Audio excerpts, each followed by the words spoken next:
The following program is intended for a mature listening audience. Graphic and explicit language may be heard at times.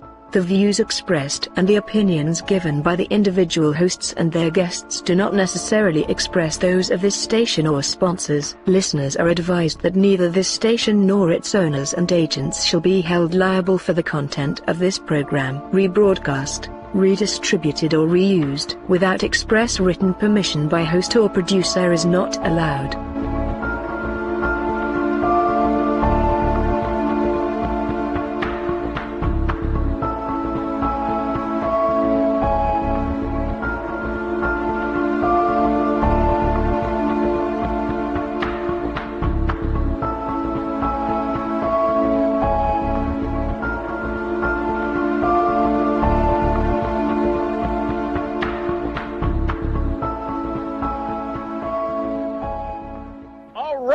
It's time for another all-new Cafe Enigma. That's right, I'm your host, Big D, coming to you live from the double-wide underground bunker here in the undisclosed location of Franklin, Georgia. With me tonight, I've got my co-host, my partner in crime and hard times, the best-looking woman I've ever known, Nancy Planetta. Hi, Nance.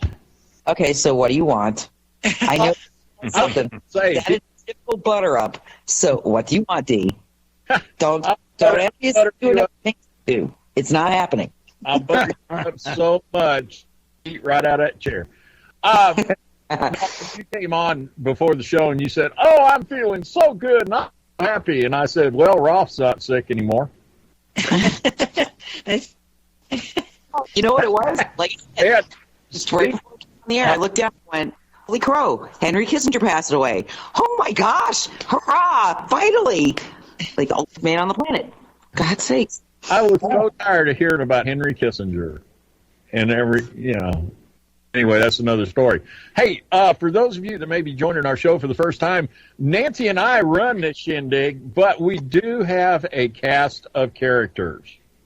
And on our panel tonight, we've got our man of mystery, our man of intrigue, our man in the dark shadows, Raphael. Hi, Raph. He's not I'm sorry. Beep. He's not here at the moment. Please leave a message and he will get back to you. and we have the always perky, bubbly, vivacious Vicky. Hi, Vic. Hello. How are you tonight, hon? I'm doing very well. And yourself? If I was doing any better, we'd be two of me. Okay. Yeah, I'm good. And the guy who can film and take pictures of anything and make sure it's focus. Dave Campione. Hi, Dave. Hey, Dave. How you doing, man? Well, I say that because I've always been a big proponent of raising money for like MUFON and stuff to have camera classes. Because if you watch all the videos, they're shaky, they're moving around, they're blurry, pixelated. Yeah. Use something other than a phone, please. Or get one of those ones that we just paid. What did we $5 million for to put on those $200 million jet airplanes, and they're still out of focus. Yeah, really. And we have with us tonight. Always fun to have him here. Man about town.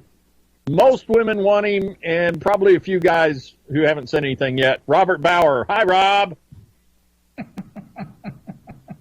I don't know what to say after that, other than the stories are probably true.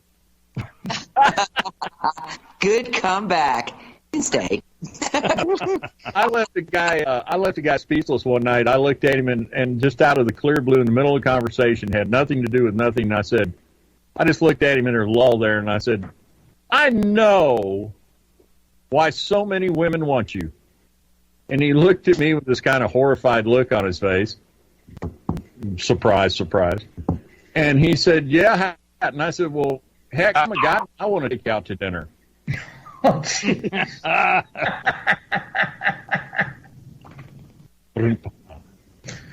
And the hits keep rolling, don't they, Nancy? Oh, boy. Look, Nancy Nancy even muted her mic. She said, "I'm not even touching that one."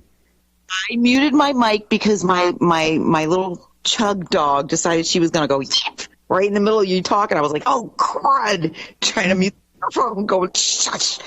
But yeah, it was an auto response deal. Before we get to the meat and taters tonight, which I know Robert's going to bring to us, I was watching a documentary the other day on near-death experiences. And this documentary was only made a couple of years ago. And I was surprised at all of the MDs and PhDs that, and this is PhDs in psychology and medical science, who are saying, oh, there's something behind it. That is like the worst kept secret in the frickin' medical industry. Vicki, you know that. That's why you're laughing. Vicki wasn't. She knows this to be true. There are a lot of people who have worked in hospitals, who have worked emergency response. Even you were a firefighter. You worked emergency response. Yep. There's a lot of people who 100% believe there's something else. Look, it doesn't matter how you look at it, religiously, by the science, it doesn't matter. There's enough evidence there to show you that there's something that happens at the point and after death. I don't think we have enough. I don't think scientifically we have enough to actually put our finger on it beyond the change in frequency and change in weight. But yeah, I don't think there's any reason to believe there isn't anything. Well, what they were bringing up, and I kind of agree with, is that psychologists like to poo-poo this. Oh, it's just neurons in your brain firing. Yep. Okay? But what they were saying is, okay, the raise it above the table and seeing yourself, yeah, people could have gotten that from other stories.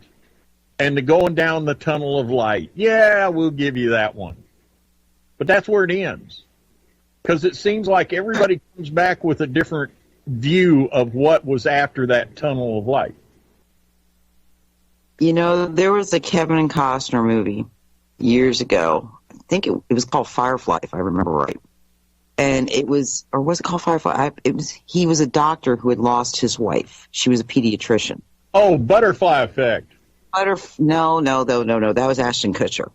Oh, okay. But he ends up going to Africa because he can't deal with her loss, and he keeps having these experiences that of her. It just not eerie, but just little things. And it turned out when she had survived the initial accident that killed everybody else in Africa, but she had given birth, and she died after giving birth, but the baby survived. And something was drawing him there. It was her drawing him there, the baby. But she would send messages through her, the children that she used to treat, who like drawing him pictures of a map symbols and things like that she was showing them in their dreams. So, and I'm a person who, you know me, I dream prophetically, and I have big connections to a lot of things people cannot explain. And so to me, I'm like, well, yeah, that makes perfect sense. Great movie, by the way. But yeah, I think it's almost foolish to think there isn't something. I mean, especially if you look at just how we're comprised, what we're comprised of. I mean, we're not matter. All matter is oscillating particles. I mean, so where does the energy go when the particles break down? What happens? You know, energy can neither be created nor destroyed. It can only conduct or change. Yeah. And hold on to that till the end of time, because it is a truth. As far as I might throw a question and challenge on that one when you're ready. Didn't you think on Throw it down, brother. Throw it down. came right after that? So there's a couple of different rabbit holes that this opens up. Actually, there's many, but two in particular. One from the scientific perspective, and the other, or what we'll call physics, and then metaphysics. Okay?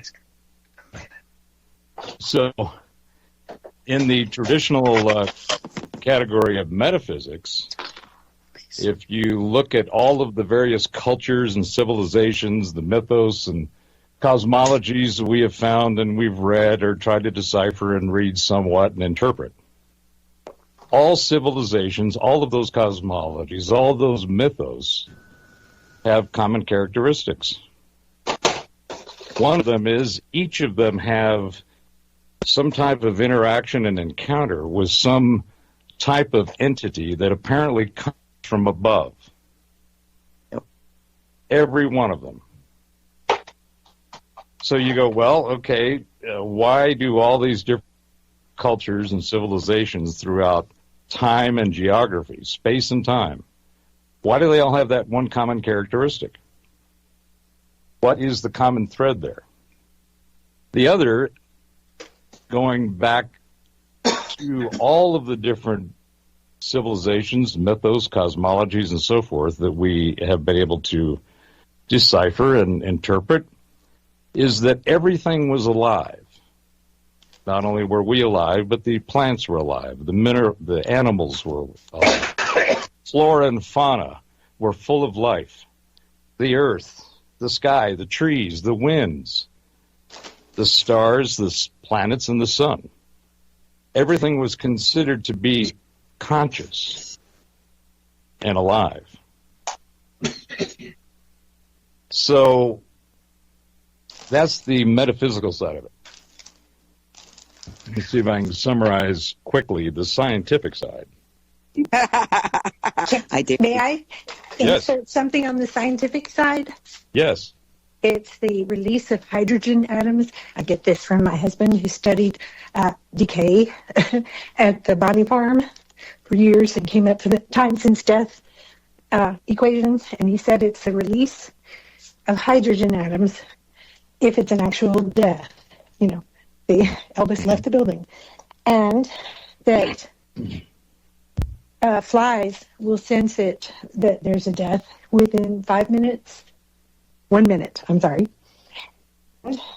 That within an hour, the beginning decay odors, the compounds which make up decay, can be detected. And that is the reason for why you would want to collect air samples. But I'm just putting that in there. If it's an actual death. Now, talking about, the angels, but he said it's the release of the hydrogen atoms. That's just from the science of decay. Does that count for the volume loss, the weight loss? No, he says water. It's the loss of water. Mostly water, H2O, right? Mm-hmm. Right. Because your body releases at the point of death, all your muscles relax and you release. Yeah. Well, we're 75, 80% water. Women are more than that. It depends on what time. It depends on your consumption. 55, yeah, it's 60. That is. But, yeah. I mean, I've known people that I swear their bloodstream was Cheetos. Well, I will, in our defense, and in a female's defense, there are certain times of the month where salt and sugar seem to be the prevalent item that is hunted. Can't tell you why, but I can tell you will suffer a fate worse than death if you touch those items. We're looking for them. Yeah, you yourself will undergo a decay event. See, I can tell y'all point blank down here where I live, we've got some folks down here, about 80% of their body is BS. Yeah. Nice. But I know there is there's an actual change in the body's frequency at the point of death, and that's what I find very curious and very interesting. There's an actual change, and it's like, okay, well, obviously death, the engine shut down, so there's going to be what I don't understand is why it's not a big drop, but there is a drop there. It's like it's a way to mark somebody is actually dead. So that's although the frequency signature of the person does not change with death. Exactly, I mean, you can identify the person, whether dead or alive, by their own unique signature, and that will not go away. Your husband does. It's part of what he does, is it not? Yes, it is. Oh. That's what, you can find people alive or dead. He's found live people, but it's the same frequency. It's unique to you. It is your unique frequency signature, and that does not change, which is good, because then you can find the bodies that you're looking for. Okay, now seriously, do you really want to be found when you're dead if you've died like a horrible death? I don't know if I'd want to be away. Well, the family members really do want to find them, and they will give up their fingernails or their hair samples to use as a beacon homing, to help find them, because it's really awful to not know where your loved one is. 120,000 Native Americans disappear every year out on the reservations out of America. He just was contacted about that, and it's probably more in Canada. And where do those women and children go? Mostly it's women and children. I was going to say that a lot of pregnant women too. Very interesting. That's very interesting, because I actually know somebody who works on that through one of the tribal councils.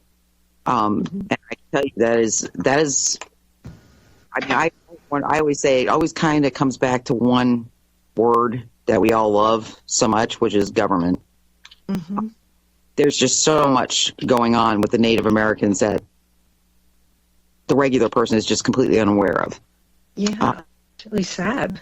It's sad because we don't look. You almost don't want to see, because it's really not good. And it's never. Nancy, doesn't that apply to all of trafficking, the human trafficking that's going on around the world? I mean, it's not just Native Americans; it's all over the world and on every continent. It came kind of front and center during COVID when it was revealed in a very interesting way. Kind of like a by the way article, and it was varied, which really bothered me. But that they were experimenting with the COVID vaccines on pregnant Native American women. They were going to the reservations before these shots were approved and experimenting with specifically pregnant Native American women. And I remember reading the article and going, I am not surprised. I'm sick, but I'm not surprised. I mean, that's just par for the course. There's no, they respect them so long as they're making money from them. And that's about it. I mean, otherwise they're disposable. Just like, you're right, just like any other human trafficking. And you're right, they are world. In fact, right now we have more trafficking, we have more slavery on the planet right now than we did during the time, of the Civil War, when slavery was legal here, for the South at least. I mean, literally, the human slavery and trafficking right now is horrendous. It's out of control. Yeah. It's got to stop. Yeah, it's, and it's almost like, when Gates took his vaccines to Africa and was, shooting up the children and women in those countries, practicing with their vaccines, and they did to those poor people. It's just sickening. There will be a comeuppance. I always say that. There will be a comeuppance, and when it happens, it's not going to be pretty. It's not going to be pretty for any of us, unfortunately, but it's going to happen. At this point, I don't think there's anything that will stop it from happening. But Robert, let's get back to it, because you were trying to sum up the science. Yes, go. Let me see if I can try to get this precise and concise enough to make some sense. And if it doesn't, then I am totally responsible. There you go. So our current science models are based on what's generally referred to as a reductionist model, and it's based on materialism and a mechanism or mechanistic model of matter, what we can see, touch, feel, use our senses to engage with. So Descartes kind of kicked this off in a big way, and he split what the previous, and that's the reason I was making the point earlier about all the other cosmologies that we have been able to decipher and interpret, in that somebody or something came from above, came down, told them some stuff, gave them some stuff, screwed with them big time, kinds of different things, including genetically manipulating.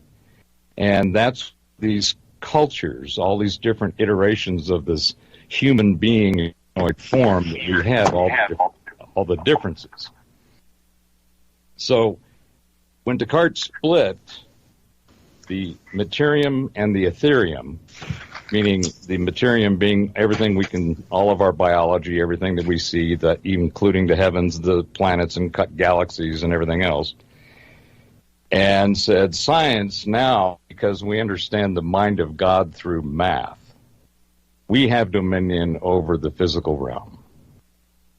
The God, angels, the demons, the unseen entities, the unmaterialized spirits, all of that goes to the church. So that's the initial split of what started as the mechanistic view that we currently have, including in quantum physics and quantum mechanics. So that's where the materium and the material side misses our manifestation, and the ethereal side is these experiences that we apparently can each individually subjectively experience, but they're only unique to us.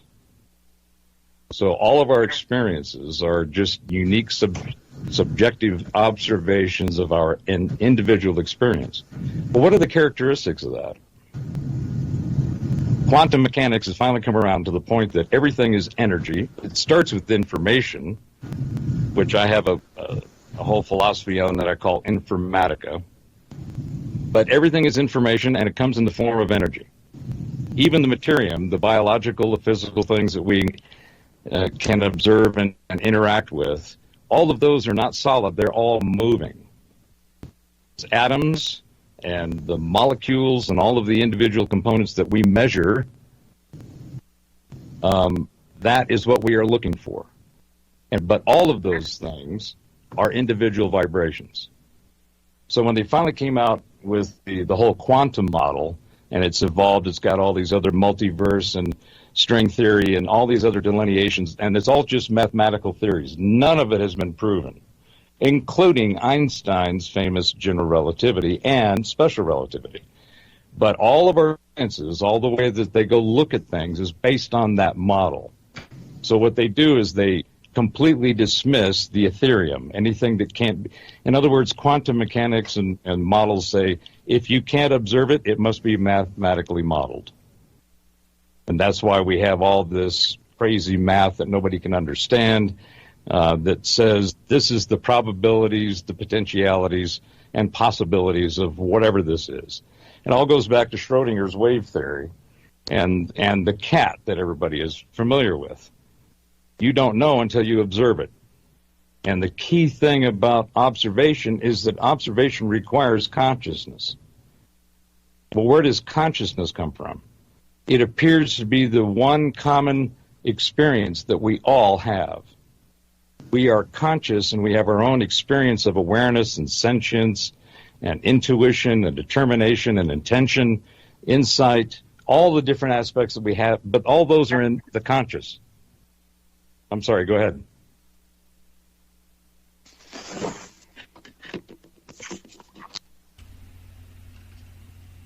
Okay, so that what are the characteristics of that consciousness? Well, the quantum mechanics says that everything is energy and it's in a waveform. Everything waves, everything vibrates. Tesla famously quipped, if you want to understand the universe, think in terms of energy, frequency, and vibration. Well, energy is a frequency. And Vicki, what you said earlier was just spot on. We are individual frequency signatures and stamps of the consciousness that creates the reality we have. So that individual frequency stamp is something that occurs in time and space. Frequencies wave. They undulate. They actually do it in a circular toroidal kind of motion, but when we look at an oscilloscope, we see those waves go up and down, right? So if everything is frequency, or everything has a frequency, because it is the result of consciousness, which is creating the energy that's always in motion. It seems to have a inherent nature to be in motion and creating, which I'll now go back to the statement that Nancy made, and I said, I got a different view on that, which is energy and matter can either be created or destroyed. I think it's a complete opposite. Destroyed is the word, but it's always in creation because that's the motion of consciousness. So there's always creation, and people like to talk about entropy, or the final dissolving of something, to where it has no weight, no energy, no matter, and I think that is an incorrect term as well. I think frequencies and that motion of forward movement towards creation, towards novelty, is the inherent nature of the way that energy works. And it's all in cycles. So when we die, going back to the original point, I'll end it here. When we're talking about these near-death experiences and the release of different elements like hydrogen, which is the most common element that we've been able to find at this point. So that is a frequency. That hydrogen has its own frequency. It was attached and integrated and in cycle with the frequency of our consciousness inhabiting our body. But that's still an energy that is not going to disappear. It's going to transform. It's going to cycle. And All right, Robert, I got to stop you because we're going on to a hard break. Just hang on to that thought. Can you? Unless you can sum it up in less than 10 words. Nope, we got to go right now. We're past. All right, out we go.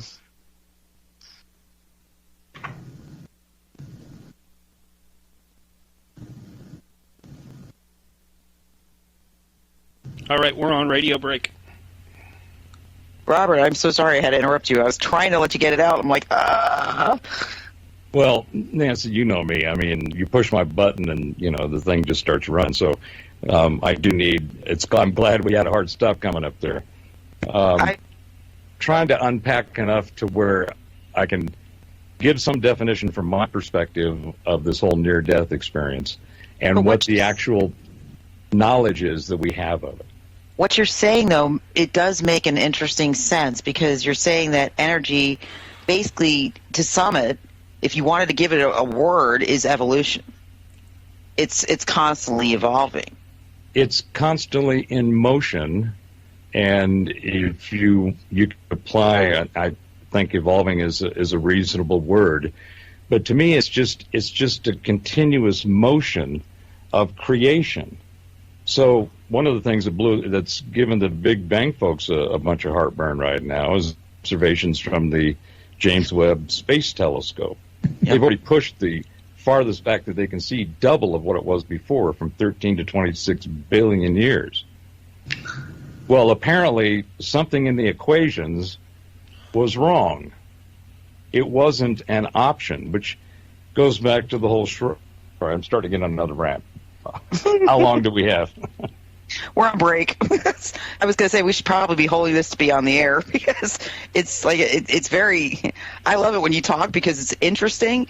But then I think, Lord, see, now I understand your terminology, and then I think about the listeners. I'm thinking, I hope they're not all sitting there with a dictionary trying to look everything up because although you do it in a way where you can almost get a visual for what you're saying without even understanding the words, because even I don't know every word you're using it, but I can get a visual by the way you're putting your sentence together around the word.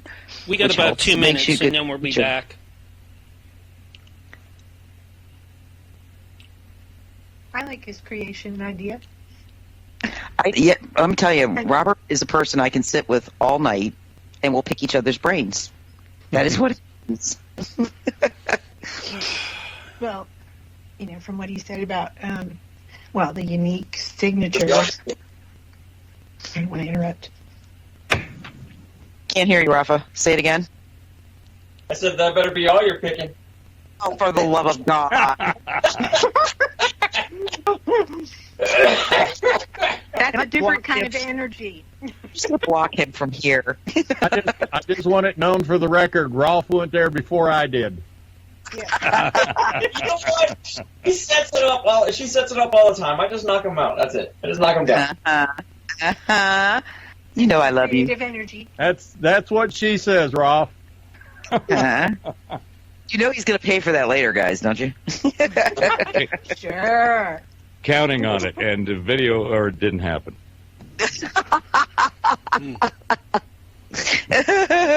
Oh, Lord. We must get our minds out of that space right now. But it's creation, right? Well, yeah, and that's an interesting place, and maybe we can pick up after the break. It's the concept of space. 30 there's seconds. There's a complete disregard, or at least dismissal, at worst, of the whole concept of what space is. And one of the questions I've got is, they say space is a vacuum. It's like, well, how in the hell does all the Earth and the planets materialize in a vacuum? Yep. There's not supposed to be anything in a vacuum. So where does whatever materializes or All right, becomes... get ready for the countdown. 5, 4, 3, 2, 1, and you're live and on the radio side right now. Hey, we're back with the all-new Cafe Enigma. That's right. And somebody want to correct something I forgot to do in the first segment. It is the 29th of November, 23 edition of our show. That's right. We're coming up on a milestone. We're still on. Okay.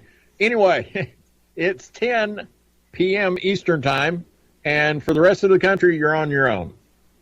Anyway, we were talking to Robert Bauer, and Robert has just absolutely blown everybody's mind. See, what y'all don't know is Robert's actually a member of the Word of the Day Toilet Paper Club. And so he uses all these. That's a high honor. So, anyway. I'm simply an aspiring Wipe cunning out. linguist. Cunning linguist, huh? We will not go there after the jokes during the break. Anyway. So, Robert, I was with you most of the way, and I'm waiting to see where this goes. So, why don't you pick up where you left off, and let's go from there. Well, at any time you want to get more on whatever it is I'm trying to be concise and precise about, then just jump in, because this is everything. Let me caveat both what I said in the first part and what I'm going to say now, and that everything that I say is my own personal speculation. So this is, do I have empirical data on it? Some of it, yes. Some of it depends on your definition of empirical. So, Correct. And that, I think, to me, is that the most important thing that anybody can think about what they think about, and that is that the only empirical data you have of anything that you know is your personal experience with it. You can be told by people, like we were talking in the first half about sciences and how they've constructed this mechanistic materialism model that's based essentially on grit. It's the idea that that there's some smallest component of everything that makes up everything else. And they think that if they get to that, which I guess I would refer to as the nut of the nugget, if they got to that, they'd be able to understand the universe and how it functions. You brought up something. It's funny that you should bring it up, because we were talking about it on the way home. James Webb Telescope has thrown our entire science culture into absolute turmoil, because I think for the first time in decades, you have a whole bunch of scientists out there that are starting to realize how much they don't know about what's going on out there. Well, I think there's a lot of that going on in all disciplines, and that goes into a separate rabbit hole that I'll leave to the end of this, but I want to try to connect this science, this physics and metaphysics, this materium and etherium delineation that's going on. What I was saying earlier about consciousness is the only thing that we all can relate to. There seems to be a common band, if you will, of consciousness that we all experience and inhabit individually and collectively. Otherwise, we wouldn't be doing, for example, what we're doing now. So there's in that band of conscious frequencies of energy, that's what we inhabit, that's what we interact with, and we have the material experience of all of the things like the technology we're using and the chairs we're sitting on are the benefit or from the benefit of a mechanistic materialist model. We created these things. They are not organic. They are inorganic. Okay. So the science says that if it can't be observed, it has to be mathematically modeled to predict or project or prognosticate its existence, nature, and habits. That's what science, this model is. And it totally disregards the fact that everything is energy, even though quantum theory and mechanics says that everything is a wave. There's nothing solid, which to me is a frequency. Frequencies wave, they vibrate. And they take both space and time to wave in. So when you get into the rabbit hole of, I love these discussions about time as an illusion. It's like, okay, how illusion is a function of consciousness. So if you're saying that consciously we really don't experience time the way it is, tell me about this old stuff that is apparently for a long time, whether the numbers as far as duration are or not. Here's something that was here by somebody else a long time ago, and there's only pieces of it left. That apparently happened a long time ago. So, again, part of it being subjective, I try to look at everything subjectively with an observational neutrality. So I want to look at something neutral and not let the emotional frequencies and experiences that I have in my own unique frequency stamp, my own unique frequency signature. The emotions are the powerful thing that I think is one of the reasons we're here and one of the things we're supposed to experience, because it's apparently integral to our development as that frequency stamp. But that's a whole nother subject. Yes, that was an evil laugh.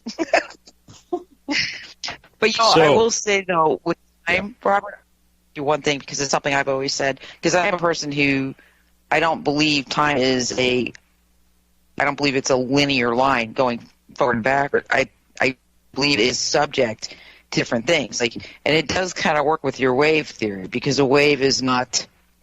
It runs like a wave. That's why it's called a wave. But I've always said a wave takes both space and time to wave it. And that's the other thing, quick, is that a wave is not something. A wave is what something does. It's an action. It's a verb. But what I was going to is I have also found that time, humans we're a very interesting species. We found ways to alter time. So in other words, I've always said it is perceptual in some respects, because given the power that certain individuals had throughout time, it was very easy to change the perception of time by not writing things down or changing dates as they were written down. Where if it was said at that time, people would know, well, no, wait, the Black Plague hit right at this point in time. We know we lived through it. But 200 years from then, looking back, you could have put it 50 years earlier, and nobody would know the difference. They were capable of altering time simply through writing. Well, that brings up a completely different rabbit hole with caverns in it. Have you heard of Fonko? He's a yes. Russian. Okay. Yes. So he's got, I think it's 6, maybe 7 volumes, and they are each a tome. I've got this book. And his whole theory, and Newton actually had this, they found in his writings as well, is that there apparently was somewhere between 12 and 1,500 years added to what we currently know as our timeline. That also brings up the whole concept of Tartaria and the empirical evidence that it was purposely erased from history. And that was by our own CIA back in the 70s. Yep. So there is the established metric of what we call, our history and that timeline is highly suspect. Yep. We do know that there's more evidentiary evidence that is reliable than the duration and the place and time. We know that the Council of Nicaea happened. Whether it was 325, who knows? Right. The whole concept of the way we started the delineation of this current of the AD versus BC, that was all given by the church. That wasn't anything that was... the church changed calendars. You went from Julian to We lost a Gregorian. whole month. You went from Julian to Gregorian, and a lot of people don't know that. They're not aware of that. It's like, oh, yeah, no. You really need to know that, because if you're going by a Julian calendar date, it's different than the Gregorian calendar date. Yes. There's multiple days, multiple weeks, actually, a difference. And it can be a real, even like that was a problem that happened with the calendar with 2012. It would depend on how you were looking. Were you going by the Julian calendar? Because it would have been created during the time period where the Julian calendar was being used by the Western world. So was it Gregorian or was it Julian 2012? I mean, that's what I mean. There are ways you can actually screw with the precision of time. And but those are two different things, though. What we were just talking about in the timeline we've been given of the events, that's the manipulation of the duration. But that wasn't a necessary. I would say that time is the engine of the motion that is always in creation mode looking for novelty. So the motion that occurs is, one way to look at it is that time is the engine of that motion. It's what makes the motion go. And so when you think of, if everything's in motion, because it is the habit and nature of this thing called consciousness, which creates everything, that motion is then expressed in energy. Energy has an unbelievable amount of frequencies that it manifests as, from the deaths to the air that we breathe, the etherium versus the materium. It's all comes from this energy, which is a habit and nature of consciousness. So everything that we see, the frequency sets that we've been given in our sensory capabilities are very limited. And going back to the comment about James Webb and the recent finds, right? Well, what frequency are they using to find that information? It's typically infrared, which is what they've never done before. Before it was all these, mirrors and a lot of, which is what Newton came up with, the refracting telescope. And that's what all telescopes, all the big ones, all of them are based on that model. But the James Webb went out and said, well, I'm just going to go out and put these there'll be mirrors, and they'll have a reflective capability, and they will focus. But they're mirrors designed to look in the infrared frequency band, which we can't see with our eyes. So that's just a perfect example of what I'm talking about. That is a frequency set that exists out there. And whether we know it's there or not is irrelevant. It exists. Let me ask you something. Yeah, go ahead. Let me ask you something. Because, again, and this comes from a source that worked in government for many years that Raphael and I are both familiar with, and we were both there when he told us this. He believes that what we call the dark, the night sky, the black of space, he believes that is consciousness. Like he says, he kind of balked against the go to the light scenario when you die. He says, no, your consciousness belongs in the dark because that is what the dark is made of. It is consciousness. And I found that really, really intriguing when he said that. And trust me, this person is incredibly intelligent, so I respect what he says, and I know Rafi does too. But it was just one of those things where I kind of looked at it from him, and he goes, "Didn't you ever question why certain things just never made sense about space when they talk about space? When you were saying it earlier, Robert, you basically, if space is a vacuum, how the hell are the planets out there? How is the moon sitting right there? I mean, how do these things happen?" Mm-hmm. And I know you and I got in a conversation about the moon the other day. You gave me some very interesting advice to watch for certain things. But again, it's interesting when I can overlap a comment from somebody I respect, I know has worked in very interesting areas of government, and when he's saying, no, it's not what you think. It's not what you think. And here's the worst part. They know it. You guys are kept stupid. Mm-hmm. But I completely agree with that, and it's a nice segue into what I was talking about as far as space during the break. Yep. When you think of, and this, again, all of these things are just from my own, wandering in the wonder and pondering the possibilities, okay?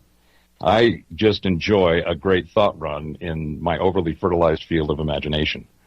And my curiosity is insatiable. So, especially when we're all experiencing this, I think, in just about every aspect of our lives, is we are given answers and information about something that, at a minimum, is questionable. At a maximum, it's deliberately obfuscated and manipulated, okay? So when you see these answers, like all of us on this panel have experienced this in spades especially over the last 4 or 5 years, you're given answers and you look at it and you go, that answer, where did you get that answer? How did you get that answer? In fact, I'd like to see the questions you use to arrive at that answer. Because either you're missing a boatload in your formula and your data sets and your interrogation of the data, or you're deliberately leaving stuff out.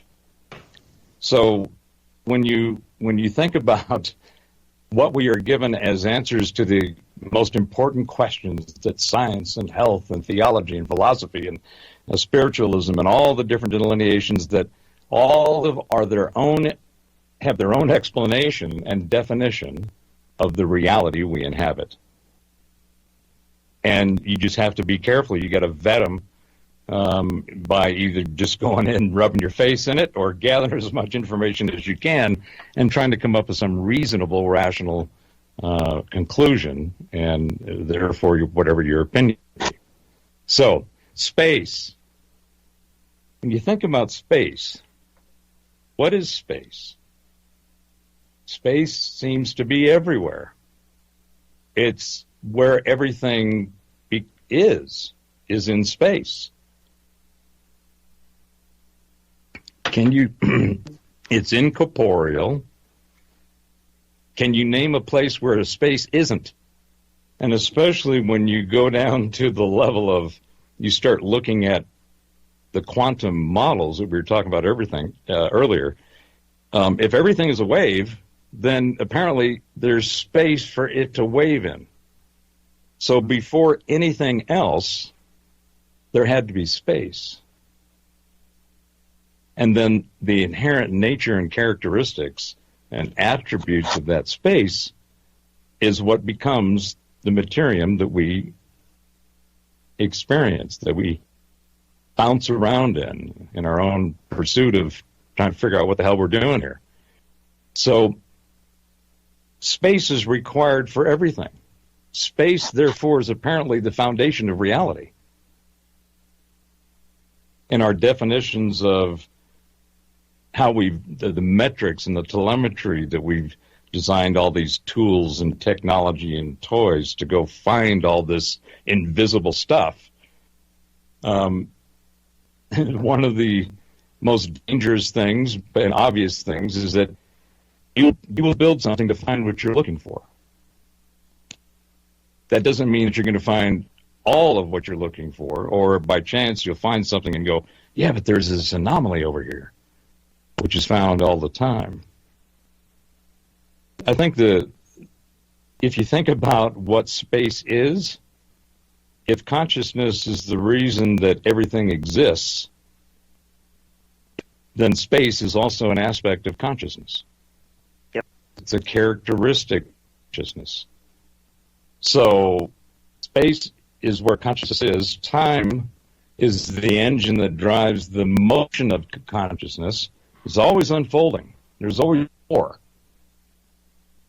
The Big Bang folks got a big jolt when they found out that their models that predicted contraction of the universe were completely off.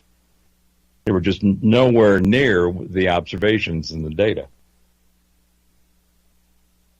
And then they had the problem of the models, the math that we've used, and the models and the machines and the men that have gone after trying to figure out what reality is, have come up with these projections, these possibilities and potentials. Back to Schrodinger. Schrodinger's equation was all the possibilities that could be mathematically derived for an action. And they were all in play, even though none of them had happened yet. So they were in physics, but they were not physical. So until the observational event occurs, the state of that system is unknown. But as soon as it's observed, it's now known. You now have a system's state change, which is one of the scientific terms that they use for when they put together systems and manage them. So space seems to be everywhere. Interesting if you listen to the learned debates between the scientists and the theologians back in the Renaissance and even the Middle Ages. When you listen to them, they use the same types of terms to describe both space and God. Yep. Can you name somewhere where space is not? No, it's incorporeal. Can you find and see God? No, he's incorporeal. Yep. So I think your friend is definitely right, and I would love to have a conversation about it. It sounds like it'd be a fascinating one. He can go. He's one of these people that when you talk to him, it's your brain just you walk away. And I always tell him that I feel like you've warped or wobbled my brain a little bit here. Hold on, I've got to reset because. Well, you were saying earlier that people, some people listening were probably grabbing their dictionary. And well, I think that's a good thing because information, and I'll put this out there and end my little rant. If you understand how consciousness works, then you can understand how the mind works. The mind is the expression of that frequency stamp, that frequency signature that's very unique to you. So it makes you, and you manifest into the materium from the ethereum. Okay. Well, the way the mind works is real simple. First of all, we're pattern recognition. We see shapes and colors and experience metrics around whatever the experience is, whether we formalize them or not. But we know that if something was like this and, these colors and the size, shape, whatever. But that pattern then becomes a part of our experience. The next time we have another experience that may be similar or not related at all, we're still going to reference those other patterns. We accumulate patterns as we progress. And each one is a new data set, in the AI world, the large language models over neural network databases. We accumulate those ourselves. And Vicki, to the point you were making earlier, if anything that I'm suggesting is anywhere near accurate, then each thought is a creation. Because that thought it's a frequency stamp and a frequency signature that's unique to you, because you're the one that's having that thought, right? Correct. So that gets marked, and I think that for me, that is what we have defined in the past frequencies as things like the Akashic records. And I think this is how non-local consciousness, particularly in the RV, or remote viewing field, how it works. All of those experiences and those times, those places, those events, when they happen, they leave their frequency stamp. They leave a frequency signature. And it's always there. And the key is in the psychic realm and exercising the non-local aspect of our consciousness. It's like dialing a station in on a radio. Yep, you find that frequency set, and you go. And the best example, and I'll end with this, I promise, is when people talk about time travel, they say, well, it doesn't exist, or it's got all these different slips, and it's got all these different delineations and so forth. I say, well, the easiest experience of time travel is thinking of a song that you grew up with, that meant a lot to you. And as soon as you think of it, well, most people have some very visceral, intentional, and intense experience with that memory. You remember where you were, who you were with, what was going on. You start picking up other pieces of data in that frequency stamp, and you have that experience. To me, that's time travel. All right, guys, with that, I've got to pull us out to the break. Vic, I'm going over already. Guys, hang in there. In a few moments, we'll be right back and continue this really, really intense and very interesting conversation. Get yourself a drink, sit back and relax. We will return with the all-new Cafe and Enigma in just a few moments. Can I say something? We're on radio break. Wow. Now that we're on break? and you can ignore it? I'm so sorry, Vicki. I was trying to get you to break. Just hold on, because I just do it after the break, because I have to. I can't go over on these breaks too far. So I'm like, oh God. And I know what Robert's saying has to be finished, because otherwise people are going to be listening going, what? What? Okay. My apologies. I usually get 30 seconds before and 30 seconds after, but... I cut him close tonight. No, I'm so sorry, Mark. Over. I'm trying. You're going over I'm trying. Don't you gurr at me. You try doing this. And try I've to pick done an area it. Where you're not what you're doing going, over there with Raph. No. But, yeah, I mean, like I said, God, Robert, there's so much information, and there's so many theories, as we both know. Right. And there's so many directions you can go with it, because and I keep saying to people too, you're not giving enough credit to the human brain, and the fact that we're told we only use 10%, and the fact is that you're not told what you're capable of accessing. Well, that's a part of the control mechanism that's been in place for thousands of years. Yep. Well, yeah, because I think they're afraid of what it would do. Any semblance of power. Or those are to the, that, to a fully advanced human who is fully in control of all of their abilities and what they are and who they are, and where they're going and where they've been. Power is nothing. Power is a joke. It's like caveman stuff. It depends on what your agenda is, based on whatever your intentions and needs are, because one of the other consistencies that are throughout all of these different cultures and their cosmologies is a whole bunch of hierarchical, matriarchal, and what's the other one? Patriarchal, matriarchal, and hierarchical. There we go. There you go. There's that in just about 90+% of the cosmologies of the different civilizations that we're aware of, that we have found. And there's a bunch of strife, there's sibling rivalries, there's all kinds of just constant chaos and confrontation. Speaking of sibling rivalry, can I throw something in there? Yeah. Well, it was talking about, I'm going back to actually the Bible, Genesis 4:9-12. And God said to Cain, "Where's Abel, your brother?" Talk about sibling rivalry. And he said, "I do not know. Am I my brother's keeper?" And he said, What have you done? The voice of your brother's blood cries out to me from the ground. Now that is almost the basis of why, that quantum physics, why everybody has a unique signature. If you want, when my husband was working on that research, everyone has their own signature. But I thought it was interesting. He said the voice, which means sound waves,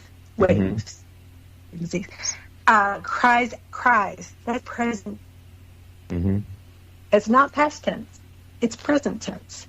Cries out to me from the ground. So I think right there, you don't have that time continuum, at least as far as God is concerned.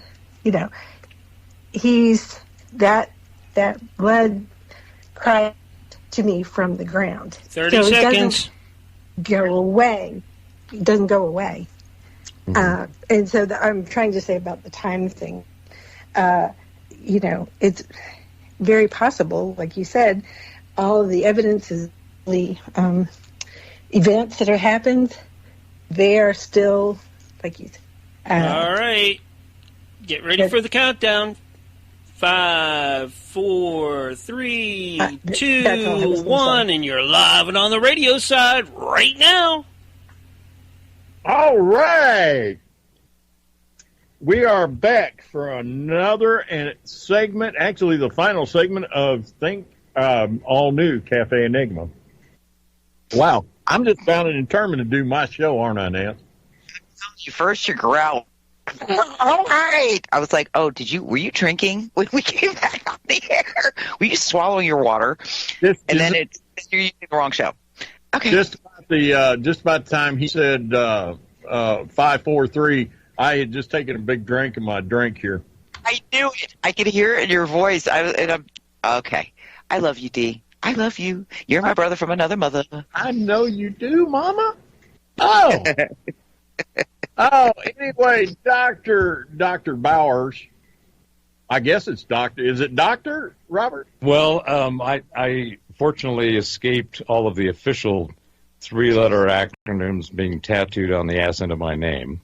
Oh, and those that have those are now my new first suspects. Knowledge domain, but I've been dubbed on other fronts. I've been doing podcasts for the last, actually 10 years, but the last 5 in particular, and they've dubbed me the professor. So I've been called doctor, professor, idiot, asshole, you name it. I did have a radio show called Between the Ears with Dr. B. Okay, so you don't have a PhD in BS, right? No, I have a professionally, expertly designed bullshit meter. Well, I'm going to tell you what now. I'm going to be honest with you, Rob. I've kept up with about 85% of what you've been talking about. Not asked me to take a test on it. At all. I mean, if that's the case, Nancy's going to take my ID and go take it for me. Oh, you don't know me that well. But Robert, yes. Tell the audience what your history is, because I know your history. Raphael knows your history. I don't know if Dee remembers your history, but tell them what your background is. So they kind of, it's not just podcasting. You are so much more than podcasting, please. Your podcasting is an education base for the rest of us. But tell them. It's one for me, too. The best way to find out about me is just go to robertbauer.com. I've got my music, my writings, my podcasts. I've got a series of meditations. I did it just over a year ago called Mind Treks, and they're designed to focus, start with breathing, then the body, and then the mind. And they're short little meditations that you can put on and work with. I also have been I've been a musician for 50 years, mostly guitar. I've been in technology for more than 40 years, and that takes me back to being a service technician for the UNIVAC 1701 key punch machine back in the early 70s. But I've built software and hardware and software systems for global Fortune 500 companies, traveled around the world, sat on standards bodies, used to do the keynote thing, and really enjoyed that. And then I got the chance to check out and take a sabbatical, and I built a recording studio with the intent to produce my own music, which you can find on robertbauer.com. It's got I have an indie label called Intuitive Sound. There's a link for that, but there's a bunch of samples of the works that we've produced and stuff I've done over the years. Then I got into voiceover and have been doing that off and on for the last 25 plus years. And I've been on a knowledge quest for it really hard over the last 30 years. Trying to, once I went through the theological, I had a Christian ministry back in the early 80s. It was at a Pentecostal denomination, for those of you that know about them. So it was very intense. But I had two bands, and we used to go to youth authorities, rest homes, and prisons and preach the Word of God, and I used to beat people over the head if they didn't accept Christ. So that particular journey culminated in the mid-90s. It actually started in the mid-80s when I became a shiatsu practitioner. So I had to study traditional Chinese medicine. Shiatsu is Japanese for acupressure. Learned all the different massage techniques and started to find this other thought system, this other belief system in the East. So that by the mid-90s, I had become a Tai Chi instructor and got into Taoism, which is what I currently follow as a organized belief system. I think it contains, and this is actually one of the things that I think is really important to understand. There are all these different theologies and philosophies and modalities and belief systems that define or give some answer to why we're here and where we're going. And every one of them is a subjective, speculative interpretation of the experiences they've encountered. So, in Western belief systems, primarily in the Abrahamic delineations, and even some of the ancient ones from Mesopotamia, Zoroastrianism and so forth, they're all personality-based. There's a personality at the head. There's a dude or some expression of an individual, the head at the top. And that individual has all these characteristics.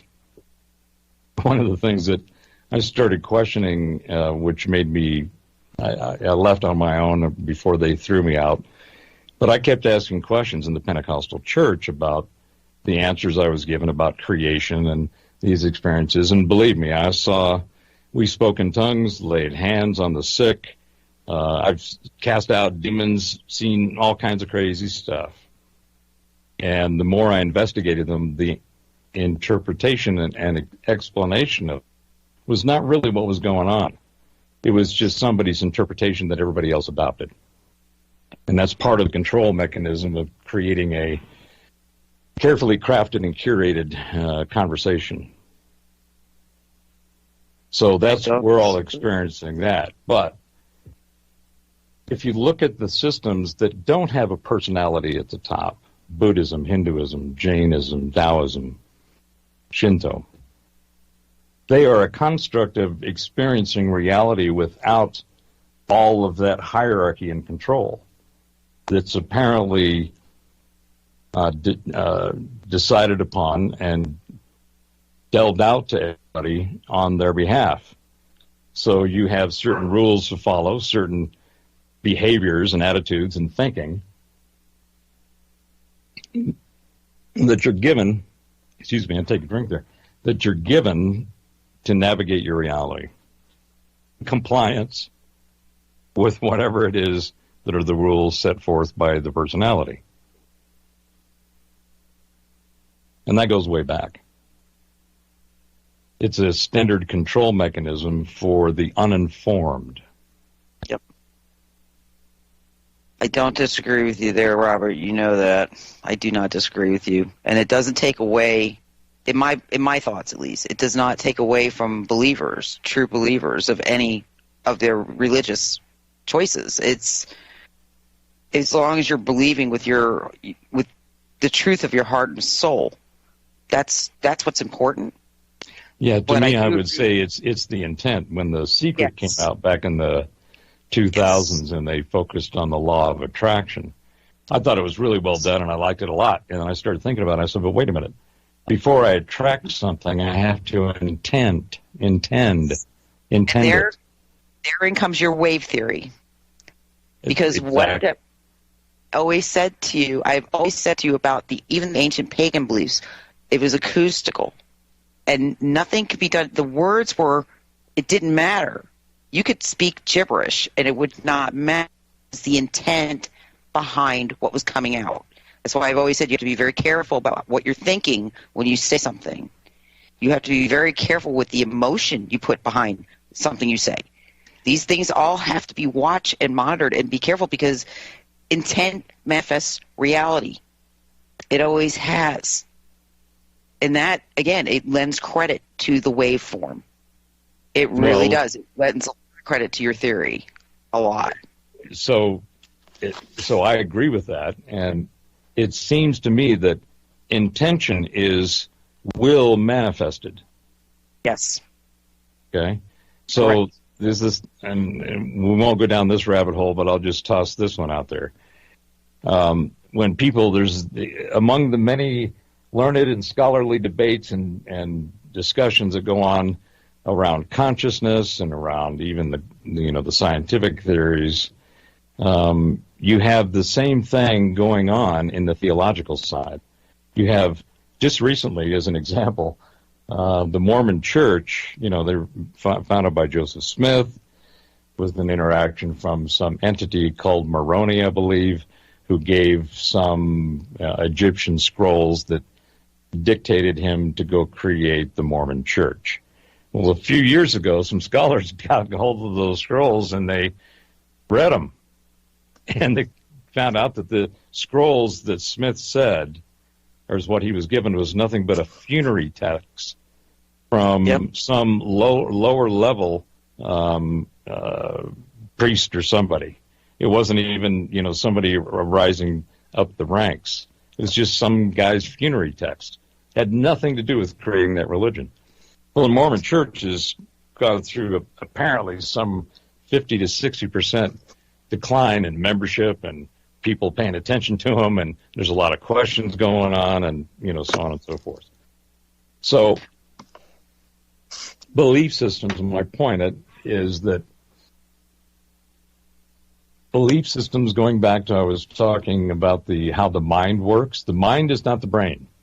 The brain is the neurological organ of the meat suit that we inhabit.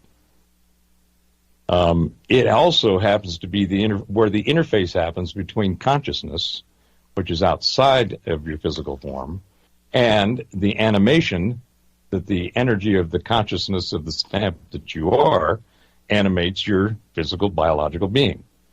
So that's one of the problems with all the neuroscience domain is they're focused on the grit, on the materium. They're looking for signals and trying to find different frequencies and watching what parts of the mind or the brain fire off when a thought or an image or whatever occurs. That's a reaction. That's not where it's happening. It's happening in the mind. The mind is where all is. In the Hermetic principles, the very first one is that all is mental. The universe is conscious. It is mind.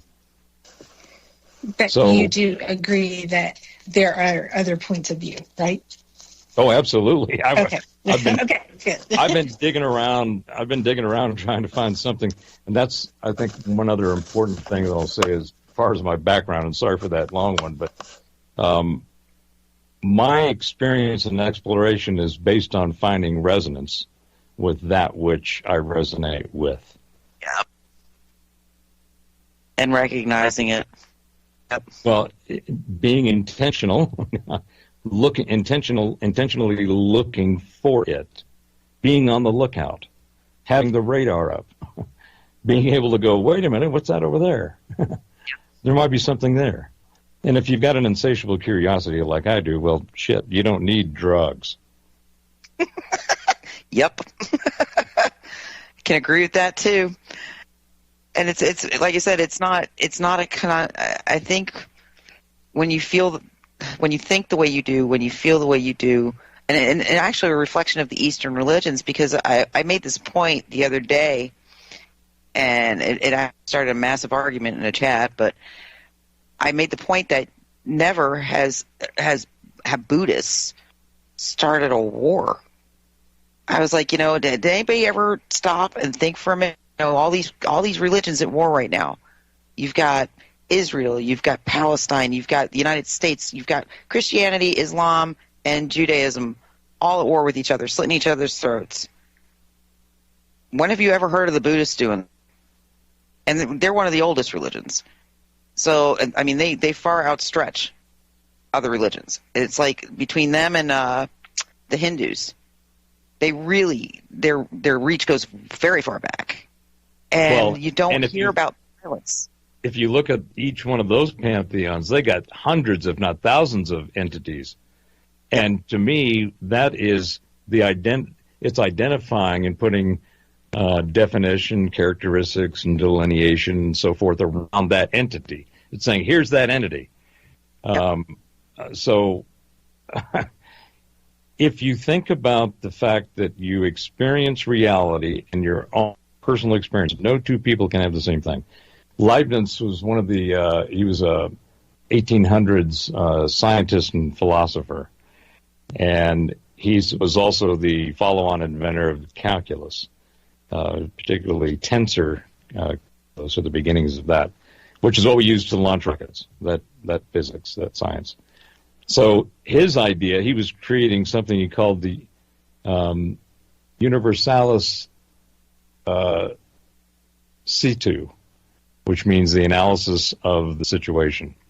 And I've actually got a shirt on my store called Sus in Situ. And I think that's one of the things, is most important things that people are not doing enough of and understanding the importance of. And that's analyzing the information from that objective neutrality or objectively neutral perspective. Yep. If you allow yourself, if you take on all of the wrappings that other people put on it, then it can derail you in getting to the nut of that nugget, because it depends on the energy that's involved, right? The amount of intention that's put into it. That's where we see all of this agitation is being fueled, is been even guided by this carefully crafted and curated narrative.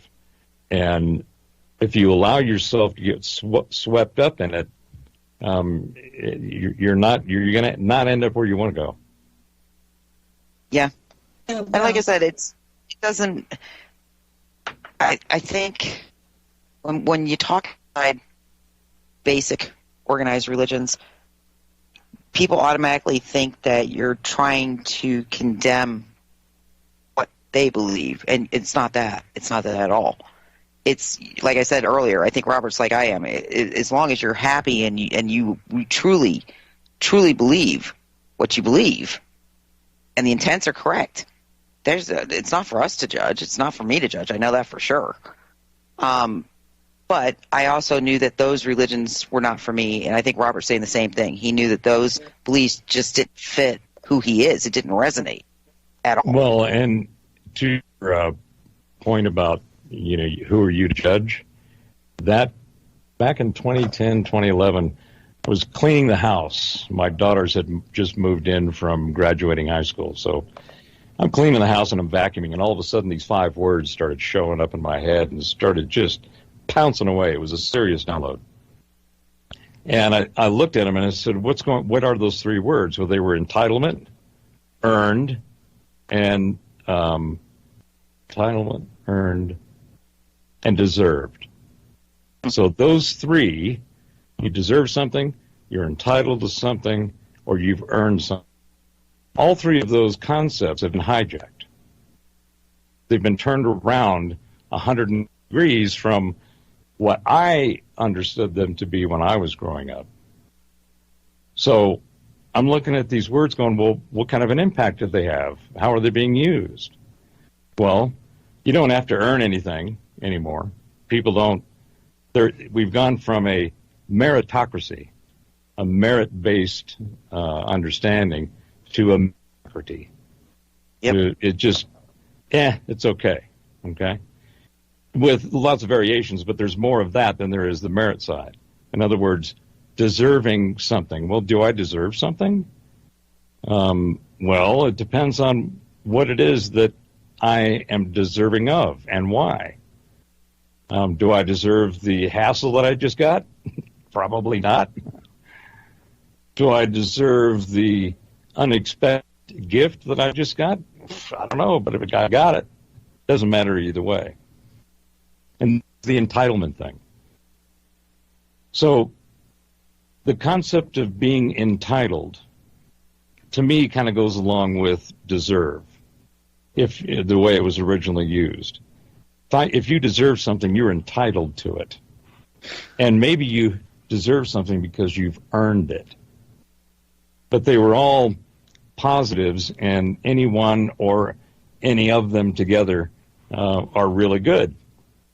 Well, now all of those things have been squeezed into a different direction that is causing confusion because of the difference in what it used to be and what it is now. I mean, the whole thing, woke, is a joke. Mm-hmm. And I'm just going to go ahead and put that out there.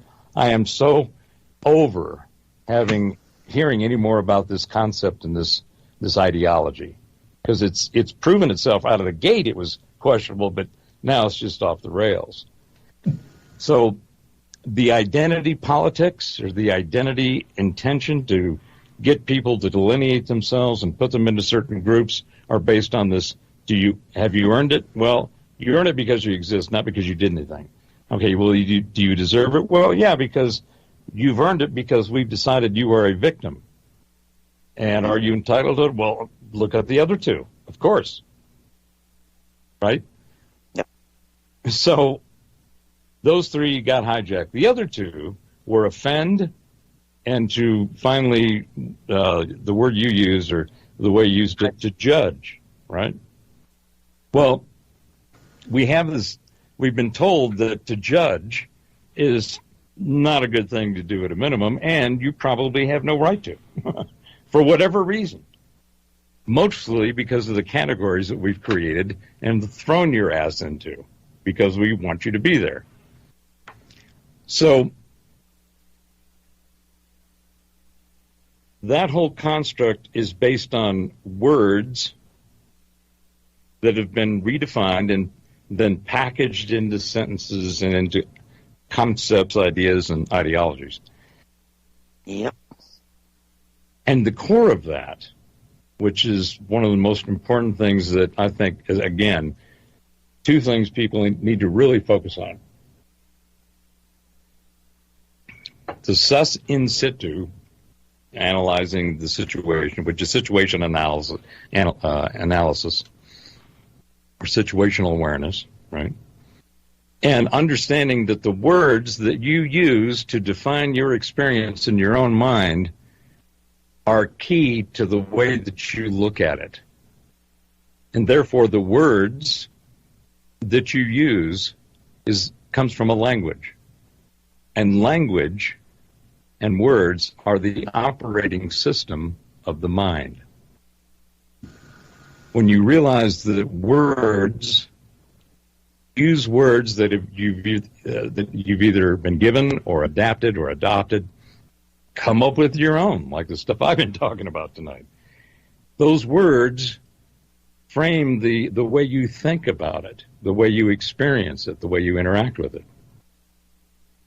A quick example is the word student here in American English is typically applied to somebody who's going through a period of learning and then will complete it.